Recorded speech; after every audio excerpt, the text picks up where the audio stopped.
en amont du développement. Toute crise est toujours au début du progrès. C'est vrai qu'il y a la société civile qui souffre de douleurs d'enfantement. Il y a l'opposition politique qui est non seulement matraquée, mais aussi ne reçoit pas la subvention. On refuse même qu'il y ait même un leader importé par rapport à cette dynamique, etc. Et donc on se trouve en situation où nous n'avons pas une vision.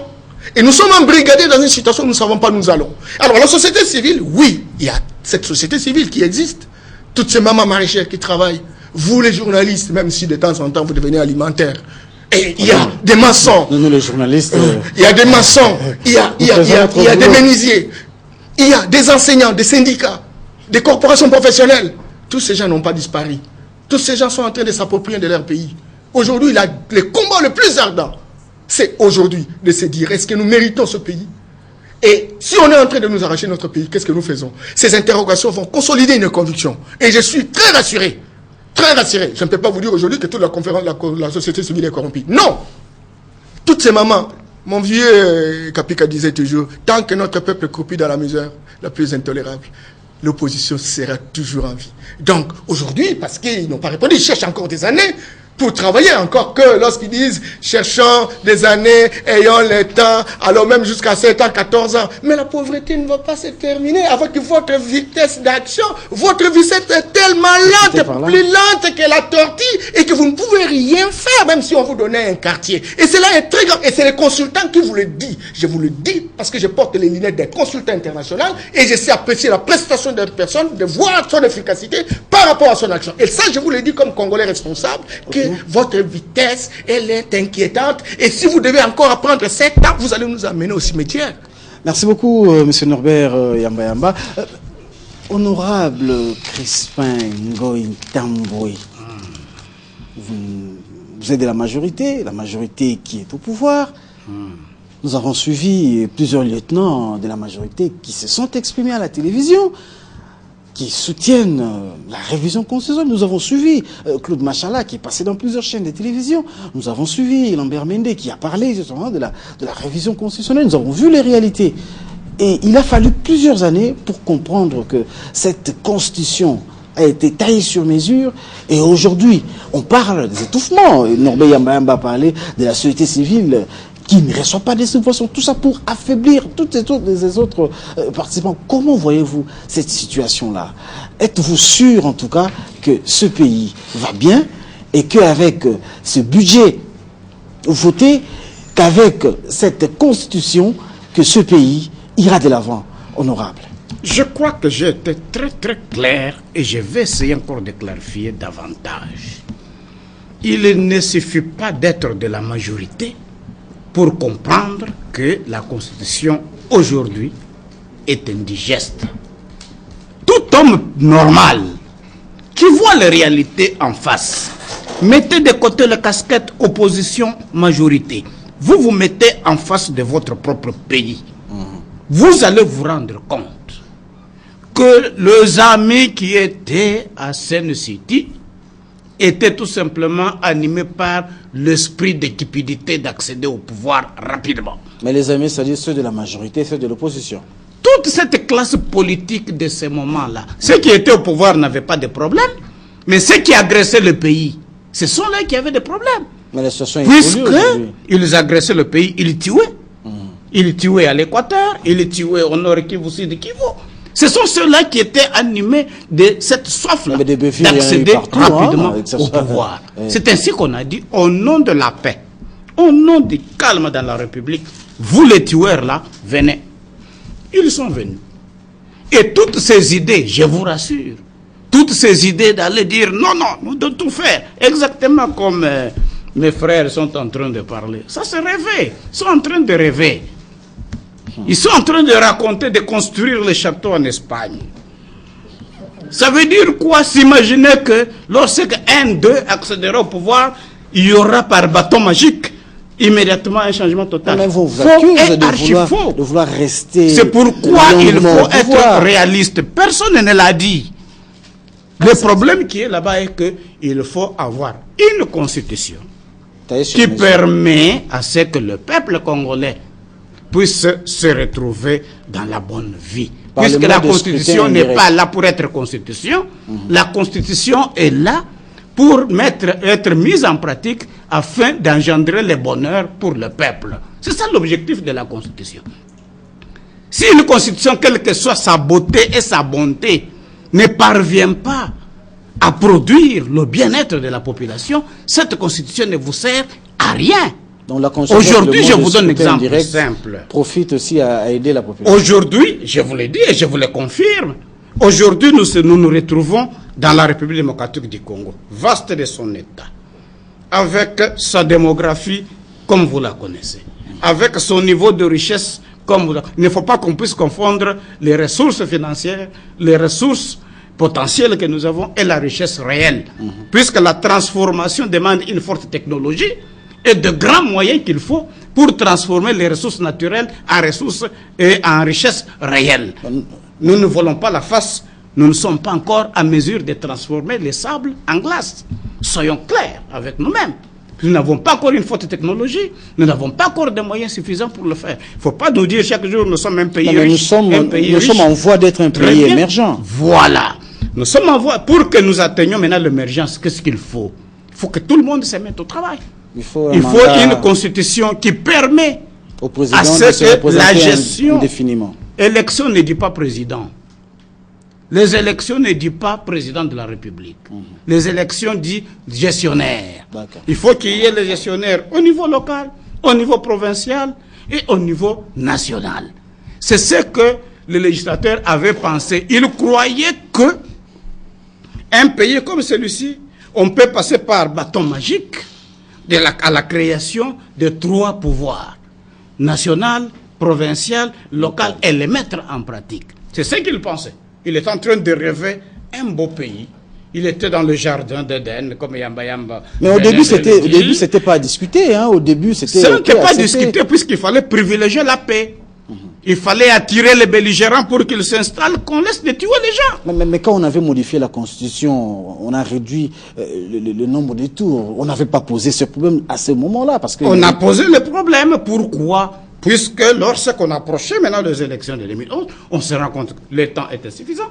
On se rend compte que les moyens ne suffisent pas pour le faire. On ne peut pas faire le détour. Il faut être réaliste. Il faut adapter la Constitution à la réalité du pays. On risquera de ne plus faire des tours dans ce pays.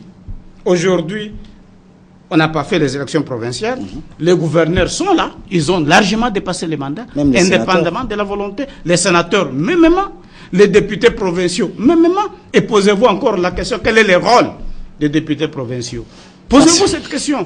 Et qu'est-ce que les députés provinciaux ont produit à ce jour pour l'avancement des bien-être du peuple congolais? Posez-vous la question. Est-ce qu'il faudra-t-il continuer avec ce système? Posez-vous la question.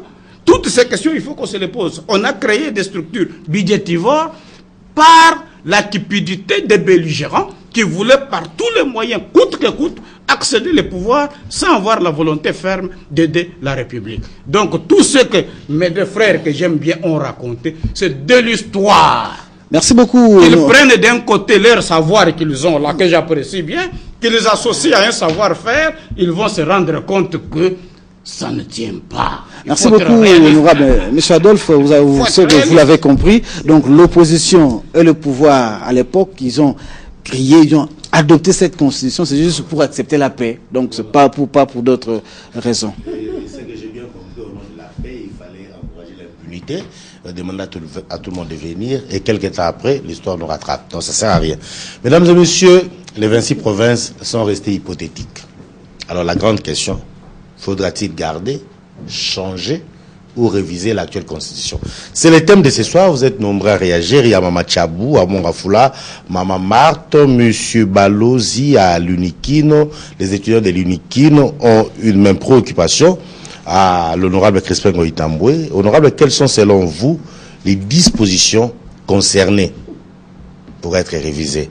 Si vous voulez être clair, ça c'est la première préoccupation. Il y a également Monsieur Kachito, Marcel Tchonzo et nos amis de l'UCC.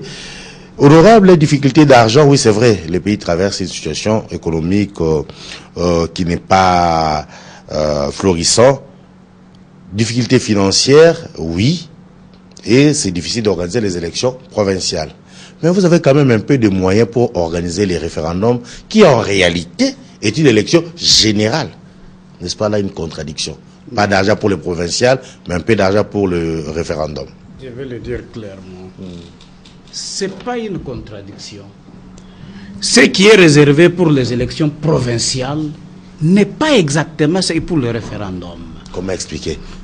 Puisque le référendum, si on organise les référendums, d'abord, les urnes seront là, les gens viendront avec, c'est-à-dire que c'est 2 voix seulement, oui ou bien non. Il n'y aura pas autant de bulletins de vote qu'il faut. Il n'y aura pas comme on le fait avec les élections provinciales. S'il y a 50 candidats, il faut 2 bulletins pour 50. Ici, il n'y a que 2 bulletins. Mais nous avons l'hôtel de monnaie ici, on peut travailler ici. Mais l'hôtel de monnaie ne travaille pas pour rien. Il faut de l'argent pour acheter les papiers. C'est pour la République. C'est l'argent. Oui. Pour la République. Mais la République, est-ce que la République a-t-elle des richesses fallacieuses pour le faire? Donc aujourd'hui, vous voulez dire à ceux qui vous suivent à cet instant que la RDC est incapable aujourd'hui de débourser un peu d'argent pour organiser les élections provinciales? Je ne le dis pas. J'ai dit ceci, puisque nous avons organisé les élections de 2011 avec les moyens de la RDC. Mais pourquoi Mais ces moyens, d'un côté, il faut reconstruire le pays. D'un côté, il faut s'occuper du peuple. De l'autre côté, il faut mettre l'argent de côté dans une fourchette de 5 ans.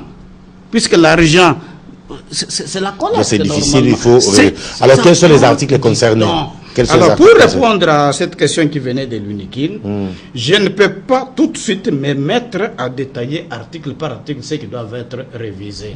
C'est une Même affaire, 3 ou 4 articles. c'est l'affaire de la République.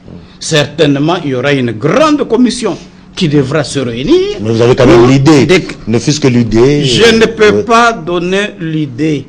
Pourquoi? Puisque si Dieu me fait grâce que je suis membre de cette commission, à ce moment-là, je vais donner mon point de vue là-dessus, qui n'est pas obligé d'être pris en compte, puisque c'est la démocratie. Si ça parvient à être pris en compte, tant mieux. Si ça ne parvient pas, et on prend... Par hasard, l'article 220 est concerné? L'article 220, je vous ai dit ici que la Constitution elle-même dit que moi, Constitution, je suis révisable. Sauf... Oui. Il y a des dispositions verrouillées. Mais on parle j'ai dit qu'il n'y a pas les dispositions verrouillées. Il y en a Tout article est révisable sous condition. Il y a chaque article a ses conditions. Qu'entendez-vous par disposition verrouillée? Qu'entendez-vous par cela? C'est-à-dire quoi? Il ne faut pas qu'on dise que c'est totalement parfait, que jusqu'à la fin du monde, ça ne pourra jamais être changé. Merci. C'est faux. Merci. Tout est changeable. Merci, tout est changeable. Oui. Sous conditions. Merci beaucoup, Norbert Yamba. Ici, Maman Rose Beya, Papa Kabika, ils apprécient votre intervention, mais disent que fait la société civile pour sensibiliser la population? Parce que pour passer à la télé, c'est bien de passer à la télé, c'est bien de développer toutes ces théories, mais à la base n'est pas sensibiliser, la population reste ignorante de tout ce qui se passe au sommet de l'État. Merci beaucoup, mais je voudrais apaiser notre ami.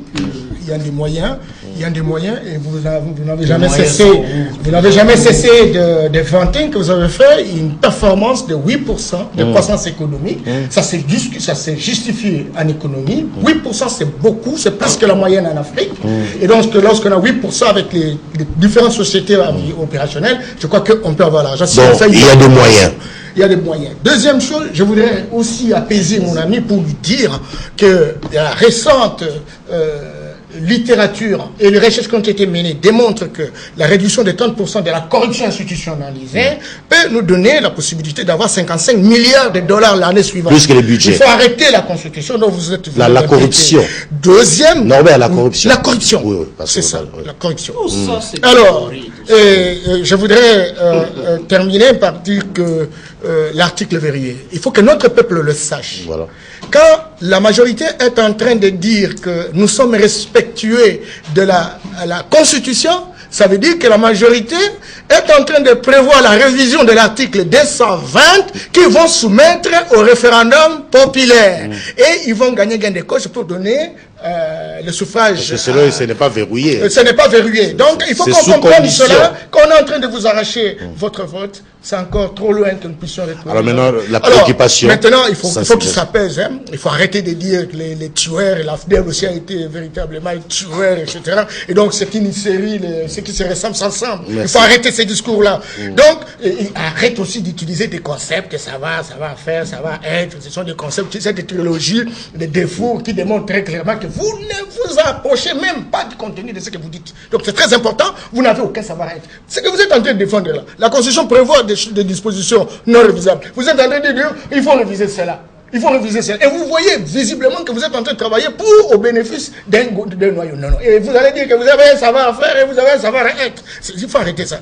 Et alors, la préoccupation, justement de la base, la population qui est ignorante. Oui, ok, nous faisons un travail important. Sauf que les amis ici n'ont pas l'air de respecter les gens. Ils n'ont pas l'air de respecter les gens parce que quand on vous appelle excellence, on vous appelle honorable, et ils croient qu'il a atteint le paradis. Et chaque société, chaque composante a un rôle. Vous, les médias, vous avez une responsabilité. Nous, société civile, nous avons une responsabilité. Mais dans le travail professionnel, le gouvernement de la République, qui a une vision, essaie de dispatcher le moyen à la société civile. Vous savez, je suis à Kinshasa, je fais ce travail, Maman Boubeti est toujours témoin, mais il faut aller en Bandaka, il faut aller au Katanga, tout cela nécessite des moyens. Et le gouvernement qui veut que ce peuple soit debout, met des moyens. Il me semble que... Mais il n'en a pas, il n'en a pas. Bon, non. Mais si on ne devrait pas voir des Itanies, des immeubles poussés à longueur de journée. Merci. Mais je voudrais... Non, je place les temps, Norbert. Que vous ayez la programmation. Il faut un recyclage de Norbert, merci. Joseph Kapika, nous sommes arrivés à la fin de l'émission. L'UDPS a été contre cette loi fondamentale. Aujourd'hui, l'UDPS trouve qu'il est en train même d'échanger, mais pas avec l'actuelle majorité au pouvoir. Merci beaucoup, Adolphe. Je crois que c'est le mot de la fin. Naturellement. Nos téléspectateurs nous ont très bien suivis ce soir. Il n'y a plus de doute qu'au regard des propos de mon ami Crispin, le pouvoir est en débandade. Il fait preuve d'incapacité. Il sera obligé de réagir. Il fait preuve d'incompétence. Avec cette histoire de révision de la Constitution, nous sommes dans un complot pour qu'il se pérennise au pouvoir, pour qu'il y reste le plus longtemps possible. Contre la révision. Mettons-nous debout afin que cette farce prenne fin. Merci. Il n'est plus question de dire « je dors, Bakolobani ». Nous ne nous mettons pas debout. Les 2% de leurs membres vont aller au référendum, il sera valable. Leurs actuels députés vont reconduire Kabila, il sera valable, il va nous les opposer. Plutôt que d'attendre cela, peuple congolais, agissons comme la communauté congolaise de Belgique aujourd'hui, mettons-nous debout, vous verrez que ces gens, comme je l'avais dit la fois passée, vont regagner Brazzaville à pied. Merci, revendiquons de manière pacifique, puisque la Constitution vous donne le droit de revendiquer. J'ai parlé de Bruxelles, c'était pacifique. De manière pacifique. Beaucoup de rues belges n'ont pas fonctionné. Merci beaucoup. Beaucoup de Belges n'ont pas quitté leur... Vous avez cité l'honorable, je serai obligé de lui accorder 30 secondes. Je dois parler. Oui, rapidement. Ce qui est vrai est que nous ne sommes pas nés d'aujourd'hui. Nous avons vu l'UDPS, je le parle tout haut. Nous l'avons vu. Ce ne sont que les gens qui se limitent qu'aux paroles telles que Paul Kapi est en train de les dire. Passons aux actes maintenant. Passons aux parleurs. Passons aux actes. Vous l'avez entendu. Passons aux actes. Je passe exemple. En 97, lorsque l'AFDEL est entrée, on a procédé aux élections en main levée. On risque de dévier la le débat. majorité, non, c'est un exemple que je donne. La majorité de ceux qui étaient votés en main levée, UDPS. Regardez le bilan, zéro. Rien. On n'est plus autant d'être distrait par la réalité par rapport à notre thème. Alors, nous sommes obligés d'arrêter. Les pouvoirs en place, nous sommes au pouvoir en train de travailler sérieusement. La compétence est là. Vous allez voir l'État. Aujourd'hui, de 2001 à ce jour, vous allez sentir il y a un grand changement. Donc, on doit travailler et la Constitution n'est pas là pour être simplement constitutionnelle. La Constitution est là pour amener le peuple congolais à son bien-être. Merci. Tant qu'il y a les articles qui bloquent, qui ne veut pas que le peuple congolais atteigne le bien-être, on a l'obligation de revenir au peuple et de modifier cela pour accoucher du bien-être de la population, indépendamment de ce que l'UDPS peut dire. L'UDPS n'est pas capable de démontrer à la face du monde qu'ils sont capables de gérer ce pays et produire le bien-être pour le peuple. Voilà. Merci beaucoup, mesdames et messieurs. C'est la fin de ces débats très intéressants. Les débats de ce soir étaient consacrés à la révision ou non de l'actuelle constitution, notre loi fondamentale. Vous avez suivi les arguments des uns et des autres. Vous avez donné votre contribution à travers les SMS. Nous espérons organiser plusieurs débats. Mais l'objectif dans cette émission, c'est de vous réveiller. Vous, peuple congolais, peuple souverain. C'est le moment de prendre le destin de ces grands pays, la RDC, en main. Donc il ne faut plus être téléspectateur, mais il faut devenir acteur. C'est-à-dire, là où vous êtes, vous pouvez contribuer à travers vos idées, à travers la sensibilisation, pour montrer les bien fondés d'une démarche. Donc si vous êtes pour la révision, nous sommes là. Continuez à envoyer des SMS. Si vous êtes contre, argumentez et on va organiser un débat. Chacun va tirer ce qui est essentiel pour lui. Voilà, c'est la fin de cette émission.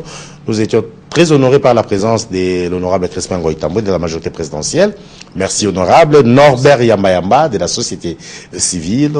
Merci Norbert. Ce que j'ai aimé, c'est savoir être, faire et savoir être, savoir faire et savoir voilà, c'est que j'ai aimé. Et Norbert Yamba, nous allons organiser un débat entre vous deux par rapport à ces concepts. Enfin, à vous Joseph Kapika, porte-parole de l'UDPS. Tout à fait. Un grand merci pour votre participation.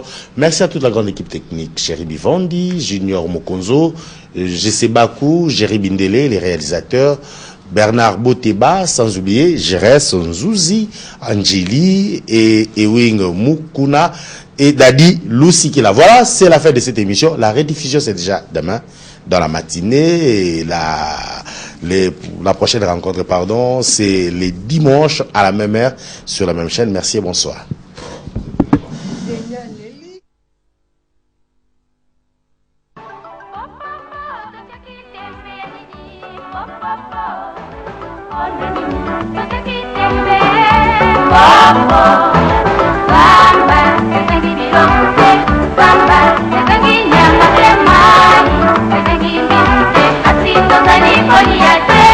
On